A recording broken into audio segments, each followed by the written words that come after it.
नमस्कार दोस्तों आज आप लोगों को बताएंगे कि माता पिता की संपत्ति में बंटवारा करते समय किन दो नियमों को पालन करना होगा, नहीं तो आप लोगों को जो है अधिकार से वंचित करा जा सकता है। और दोस्तों सरकार के नए नियम क्या कहते हैं, जो 2025 में सरकार का बड़ा फैसला लिया गया है। बेटे और माता पिता की संपत्ति पर कब तक नहीं आप लोगों को मिलेगा हक, प्रॉपर्टी राइट। दोस्तों नया रूल 2025 का आप लोगों को जानना बहुत जरूरी है। चलिए दोस्तों वीडियो शुरू करते हैं और एक एक बाजू विस्तार से बताते हैं। भारत में संपत्ति अधिकार को लेकर एक नया विमर्श शुरू हो गया है। हाल ही में सरकार ने एक महत्वपूर्ण निर्णय लिया है कि जो कि बेटों और माता पिता की संपत्ति पर अधिकार को प्रभावित करता है।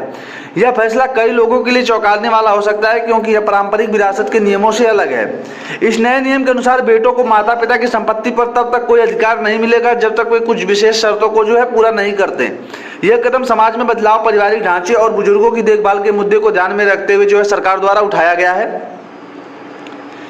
संपत्ति अधिकार नियम 2025 सरकार द्वारा घोषित नए प्रॉपर्टी राइट रूल्स 2025 का मुख्य उद्देश्य बुजुर्गों के हितों की रक्षा करना है और उनकी आर्थिक सुरक्षा प्रदान करना है। इन नियमों के तहत बेटों को माता पिता की संपत्ति में हिस्सा पाने के लिए कुछ विशेष शर्तों को पूरा करना बहुत ही आवश्यक है। नए नियम क्या कहते हैं दोस्तों, ये लागू होने की तिथि देखिए 1 जनवरी 2025 है, जो है सभी बेटों के लिए है जो बालिग हैं। मुख्य शर्त क्या है, माता पिता की देखभाल, न्यूनतम देखभाल की अवधि जो है वो है 5 वर्ष। आय का हिस्सा जो है आप लोगों को, जो सैलरी आप लोगों की होगी उसमें से 20% जो है वो माता पिता को देना होगा। आवास व्यवस्था, उचित रहने की जो है व्यवस्था भी देनी होगी, कहाँ रहना है। चिकित्सा की देखभाल, जो है उनके स्वास्थ्य की जांच के लिए जो है देखभाल वो भी आप ही को करना होगा। कानूनी प्रावधान क्या है, माता पिता की सहमति आवश्यक। बेटों के लिए नई शर्तें क्या हैं, नए नियम के अनुसार बेटों को माता पिता की संपत्ति में हिस्सा पाने के लिए निम्नलिखित शर्तों को पूरा करना बेहद जरूरी है।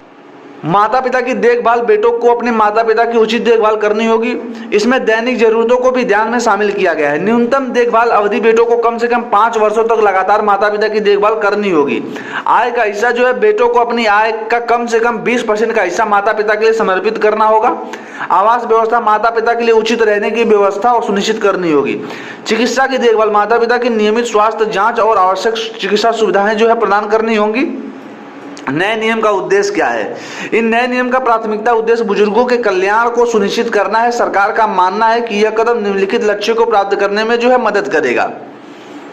पहला जो है बुजुर्ग की सुरक्षा, माता पिता अपने बुजुर्ग बुढ़ापे की आर्थिक भावनात्मक सुरक्षा प्रदान करना। पारिवारिक मूल्यांकन को बढ़ावा, परिवार में एकजुटता और सहयोग की भावना को प्रोत्साहन करना। सामाजिक सुरक्षा, बुजुर्गों के लिए एक मजबूत सामाजिक सुरक्षा तंत्र का विकास करना है।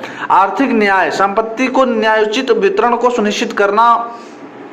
कानूनी पहलू, लीगल एस्पेक्ट, नए प्रॉपर्टी राइट्स रूल्स 2025 के तहत कुछ महत्वपूर्ण कानूनी पहलू भी हैं। माता पिता की सहमति, संपत्ति हस्तांतरण के लिए माता पिता की लिखित सहमति आवश्यक होगी।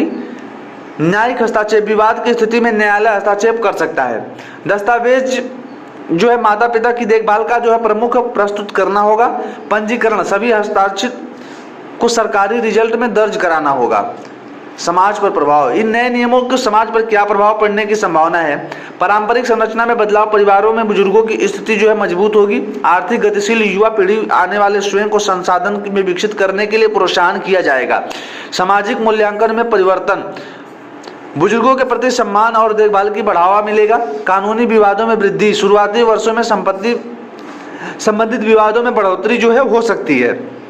चुनौतियां और समाधान क्या है, नए नियम कार्यान्वयन तक कुछ चुनौतियां हो सकती हैं। पहला है जागरूकता की कमी है, कई नए नियम के अनुसार अनजान हो सकते हैं लोग, इसलिए दोस्तों ये वीडियो ज़्यादा से ज़्यादा अपने दोस्तों तक शेयर कीजिए। कार्यान्वयन की कठिनाइयां, दोस्तों नियमों को लागू करने में प्रशासनिक जो है बाधाएं कुछ आएंगी। सांस्कृतिक प्रतिरोधन, कुछ समुदाय इन बदलावों का विरोध भी कर सकते हैं। संभावित समाधान, व्यापक जागरूकता अभियान, मीडिया और सामाजिक कार्यक्रमों के माध्यम से जानकारी प्रसारित की जाए। प्रशिक्षण कार्यक्रम, कानूनी और प्रशासन अधिकारियों को दोस्तों नए नियमों को प्रशिक्षण जो है करना। समुदाय आधारित पहल, स्थानीय नेताओं और सामाजिक संगठनों को शामिल करना होगा। बेटियों के अधिकार, यह ध्यान देने योग्य बात यह भी है कि नए नियम केवल बेटों पर लागू नहीं होते। बेटियों की संपत्ति पर अधिकार से कोई बदलाव नहीं किया गया है। वे अपने माता पिता की संपत्ति में समान अधिकार रखती हैं, जैसा कि पहले से कानून में प्रावधान है। अंतरराष्ट्रीय प्रक्षेपण, भारत के इस नए कदम से वैश्विक स्तर पर भी ध्यान देखा जा सकता है कि कई देशों में बुजुर्गों की देखभाल और संपत्ति के अधिकारों को लेकर अलग अलग नीतियां जो हैं वो लागू की गई हैं। जापान में क्या है? बुजुर्गों की देखभाल के लिए सरकारी सहायता कार्यक्रम।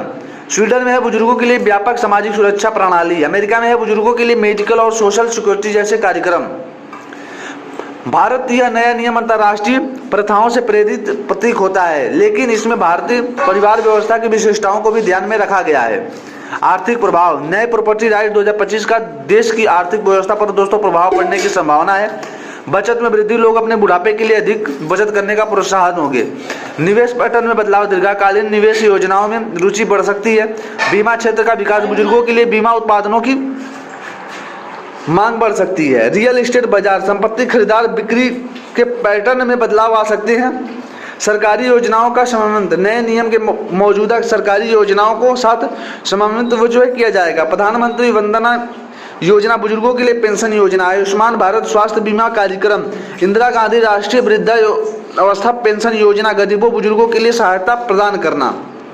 इन योजनाओं के साथ नए नियमों का संबंध बुजुर्गों के लिए एक व्यापक सुरक्षा तंत्र प्रदान करेगा।